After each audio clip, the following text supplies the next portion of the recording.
अय्यो, अम्मा। पेन हो रहा है क्या? हाँ, दर्द हो रहा है। यहाँ दर्द है क्या? डॉक्टर मैडम, कॉफी के पेड़ से ऊपर से नीचे गिर गया। मैं आपको क्या बताऊँ, बहुत तेज गिरा। उसी वजह से मेरे पैर में मोच आ गई। कॉफी का पेड़ इतना बड़ा होता है क्या? पेड़ों में सबसे बड़ा पेड़ कौन सा है? पीपल का पेड़? पीपल के पेड़ से कॉफी का पेड़ बहुत बड़ा होता है मैडम, इसीलिए मेरा पैर सूज गया। इतने बड़े पेड़ को तुम क्यों काटने गए थे? डॉक्टर, उस पेड़ में बीज बहुत ज्यादा होते हैं और वो खाने में बहुत अच्छा होता है। उसे तोड़ने के लिए मैं ऊपर चढ़ा था। अरे उस पेड़ का फल मुझे भी बहुत पसंद है। अगली बार जाऊंगा तो तुम्हारे लिए तोड़कर लाऊंगा। पहले मेरा पैर ठीक कर दो। ध्यान से, बड़े कॉफी के पेड़ के पास अब तुम बिल्कुल मत जाना। इस बार बारिश का मौसम खत्म हो जाएगा तो किसी पेड़ पर चढ़ने का मौका ही नहीं मिलेगा। बारिश के मौसम से तुम क्यों डरते हो? मुझे तो बारिश का मौसम बहुत पसंद है। ये तो बारिश के मौसम को मजाक में ले रही है। इस बारिश के मौसम में खेत में काम करना और पेड़ पे चढ़ना कितना मुश्किल होता है, ये बात काम करने वाले से ज्यादा कोई नहीं जान सकता है।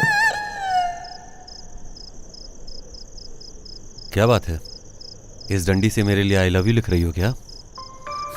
छी, कैसी बात कर रहे हो? जानती हो, जो लोग लव मैरिज करते हैं उनका परिवार बहुत खुश रहता है। ये बात किसने बोली तुम्हें? मेरे भी माँ बाप ने लव मैरिज की थी। उसके बाद? वैसे जब उनकी शादी हुई थी, मेरे पिताजी 35 साल के थे और मेरी माँ सिर्फ 17 साल की थी। लगता है तुम्हारे पापा ने बुढ़ापे में शादी की थी। मेरे पिताजी मेरी माँ को बहुत तकलीफ देते थे।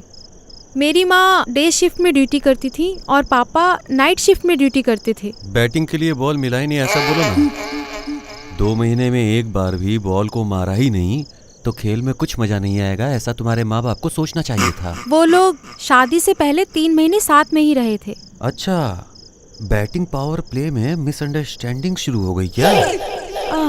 मुझे नींद आ रही है। तुम लेट सो गए क्या? तुम्हारे आने के बाद लेट ही होता हूँ। लेकिन क्यों? तुमको सिक्योरिटी जो देनी होती है उसके लिए। पहले नींद आने के लिए मैं फैशन टीवी देखा करता था और नींद आने के बाद तकिए को पकड़ के आराम से सो भी जाता था। जब से तुम आई हो तब से वॉचमैन बन गया हूँ। जब भी तुम्हारी याद आती है हाथ में डंडा लेकर रात भर इधर से उधर घूमना पड़ता है। क्या कर सकते हैं? तुम मेरे बारे में ज्यादा मत सोचो, जल्दी सो जाओ और जल्दी उठ जाना। तुम पीने देती नहीं और बिना पिए नींद आती नहीं। मतलब तुम सोते नहीं हो क्या? तुम्हारे आने के बाद से तो नहीं सोया।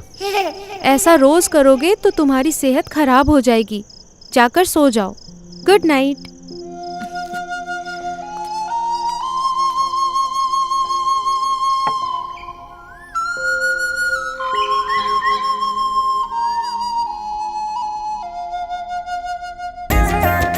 रेगिस्तान में घनघोर बारिश जैसी थी। मैंने सोचा जिंदगी खत्म हो गई। उसने वापस मुझे जिंदगी दे दी। अगर वो मेरी जिंदगी में आ जाए तो मेरी जिंदगी सावन जैसी हो जाए। वो सिर्फ 100 दिन के लिए आई थी। 25 दिन कैसे बीत गए पता ही नहीं चला। उसके लिए मेरे दिल में प्यार भी आ गया और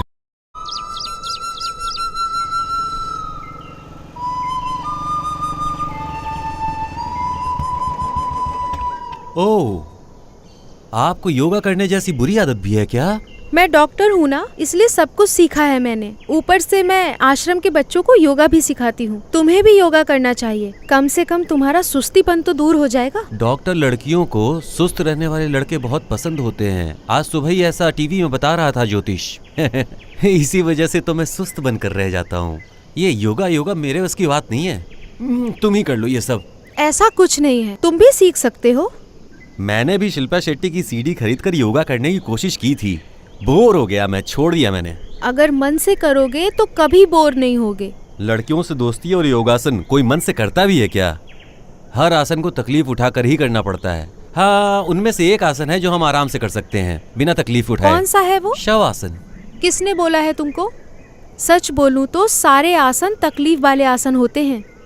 जब मैं शवासन करती हूँ तब आसपास क्या होता है पता ही नहीं चलता, इतना इन्वॉल्व हो जाती हूँ मैं। ऐसा है क्या? अरे शव आसन का मतलब लेटकर सो जाना, ऐसा सोचा था मैंने। नींद लेना अलग है, शवासन करना अलग है। बैठो, शवासन कैसे करते हैं मैं बताती हूँ। अरे रहने दो, मैं सो जाऊंगा। मैं जैसा बोल रही हूँ वैसा करो, नींद नहीं आएगी। ये मुझे नहीं करना चाहिए। आओ ना, मैं सिखाती हूँ।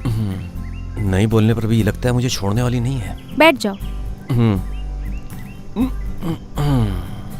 पैर सीधे करो, हम्म, सो जाओ। हम्म, हाँ, सो जाओ। हम्म। अपने पसंद के भगवान को दिल में सोचकर प्रार्थना करो और डीपली सांस लो। जब मैं शवासन करती हूँ तब आसपास क्या होता है पता ही नहीं चलता, इतना इन्वॉल्व हो जाती हूँ मैं।